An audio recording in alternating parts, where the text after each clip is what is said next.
KPK pada Kamis malam menjemput paksa mantan Menteri Pertanian Syahrul Yassin Limpo. Mantan Menteri Pertanian Syahrul Yassin Limpo tiba di gedung KPK pada pukul 19.26. Sebelumnya, Syahrul Yassin Limpo dijadwalkan menjalani pemeriksaan KPK pada Rabu kemarin. Namun Syahrul meminta penjadwalan ulang karena ingin menjenguk ibunya yang sedang sakit di Makassar, Sulawesi Selatan. Syahrul juga sebenarnya dijadwalkan akan diperiksa pada Jumat esok. Namun KPK memilih menjemput paksa Syahrul Yassin Limpo tadi malam. Kekhawatiran melarikan diri, kemudian adanya kekhawatiran menghilangkan bukti-bukti begitu ya. Yaitu yang kemudian menjadi dasar tim penyidik KPK kemudian melakukan penangkapan dan membawanya di gedung Merah Putih KPK. Meskipun di surat panggilannya di foto yang beredar itu dipanggil untuk tanggal 13 itu Mas? Besok. Iya, betul. Ada panggilan itu, tetapi ini masih dalam rangkaian yang kemarin tentunya ya, bahwa kami mendapatkan informasi yang bersangkutan kan sudah di Jakarta gitu ya. Pengacara Syahrul Yassin Limpo, Febri Diansyah, menyayangkan langkah KPK. Febri mengatakan Syahrul tidak akan melarikan diri dari proses hukum di Komisi Pemberantasan Korupsi. Saya pastikan Pak Syahrul Yassin Limpo itu tidak akan melarikan diri. Karena justru setelah dari Makassar, itu dini hari, beliau sudah sampai di Indonesia, di Jakarta, mohon maaf, saya ulangi. Sudah sampai di Jakarta. Seperti yang beliau sampaikan, ini adalah bentuk komitmen dengan sikap kooperatif. Jadi indikasi melarikan dirinya gimana? Kalau soal barang bukti sebenarnya KPK sudah dapat banyak sekali kan dari berbagai penggeledahan. KPK menangkap Syahrul Yassin Limpo di salah satu apartemen di Kebayoran Baru. Syahrul Yassin Limpo telah ditetapkan KPK sebagai tersangka kasus dugaan pemerasan dan penerimaan gratifikasi di lingkungan Kementerian Pertanian. Tim Liputan Kompas TV.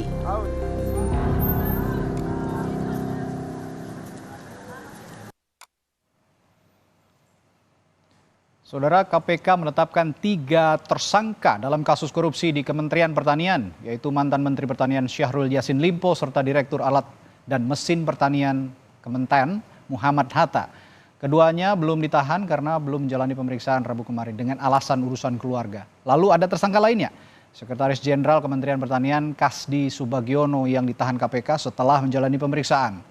Syahrul diketahui mengajukan pra-peradilan atas statusnya sebagai tersangka. Dan sebelumnya KPK telah menggeledah rumah dinas Menteri Pertanian, rumah pribadi Syahrul Yassin Limpo di Makassar dan mengumpulkan sejumlah barang bukti.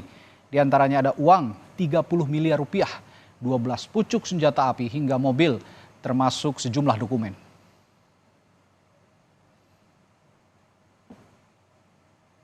Lebih lengkap, kita terhubung dengan jurnalis Kompas TV Putri Oktaviani. Okta, usai ditangkap kemarin, KPK masih memeriksa Syahrul Yassin Limpo. Lalu hari ini apa yang ingin didalami lagi dari pemeriksaan mantan mentan ini di KPK?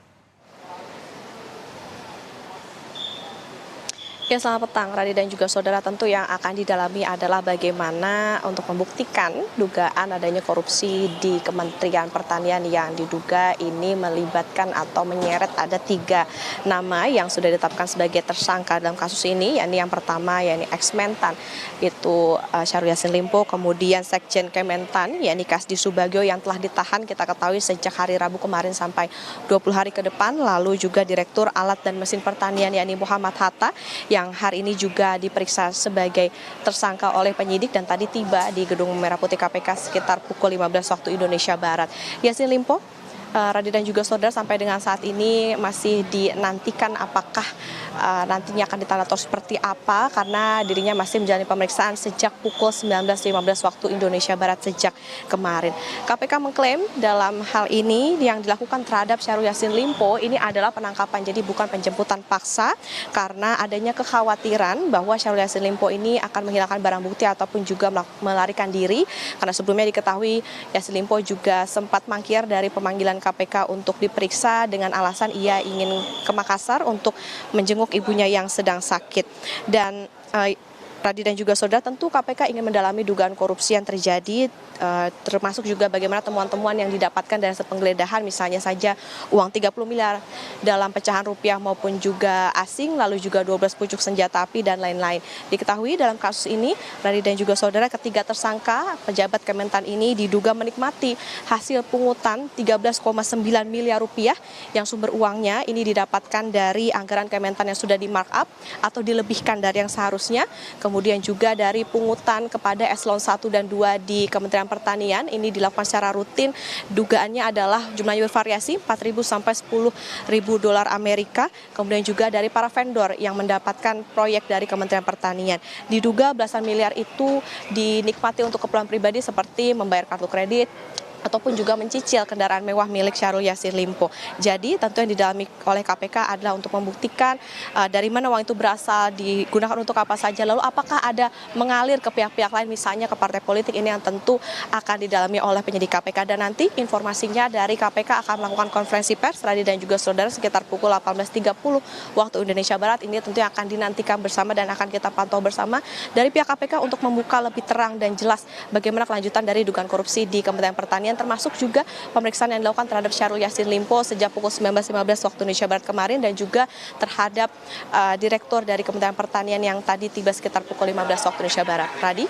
Ya, yang menarik juga bukan hanya di Kementerian Pertanian, namun tadi yang disebutkan juga oleh Anda tadi, Okta, bahwa Wakil Ketua KPK Johanis Tanak juga sempat menyinggung bahwa ada dugaan aliran dana ke partai politik dari kasus ini. Kita akan nantikan lebih lanjut perkembangan kasus ini nanti. Terima kasih Putri Oktaviani dari Gedung KPK Jakarta.